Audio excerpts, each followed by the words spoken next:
ভাতিজা हो।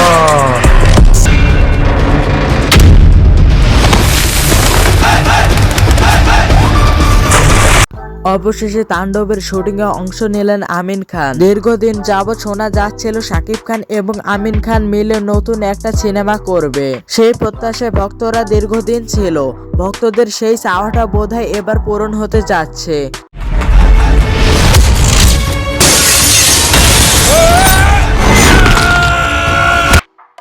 আমরা প্রথম থেকে শুনে আসছি তাণ্ডব একটি অ্যাকশন নির্ভর সিনেমা। ছবিটির শুটিং দৃশ্য ফাঁস হয়ে অফিসিয়াল ভাবে জানা যায় এতে সাকিবের বিপরীতে থাকছে সাবিলা নূর। বাট ভিলেন হিসেবে কাকে দেখা যাবে এটা এখনো জানা যায়নি। তাছাড়া আমিন খানের বেশ কিছুদিন ধরে নতুন কোনো আপডেট পাওয়া যায়নি। আর এতে বোঝা যাচ্ছে তিনি তাণ্ডবের জন্যই প্রস্তুতি নিচ্ছে। রাহেন রাফি প্রতিবারই তার সিনেমায় নতুন কিছু চমক নিয়ে আসে। মনে হচ্ছে এবারও তার বিকল্প হবে না।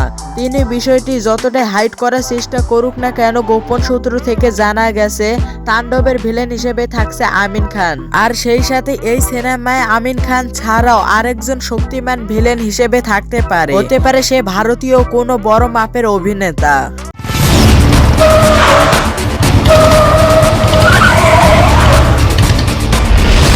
রোমান্টিক অ্যাকশন ঘটনার এই ছবিটির কম বেশি সবারই পছন্দ তালিকায় থাকবে। সত্যি যদি আমিন খানকে এই সিনেমায় রাখা হয় তাহলে ভিন্ন কিছু স্বাদ পাবে দর্শকেরা। এ বিষয়ে আপনার কোনো মতামত থাকলে তা জানিয়ে দিতে পারেন আমাদের কমেন্ট বক্সে। দেখা হচ্ছে নেক্সট কোনো ভিডিওতে।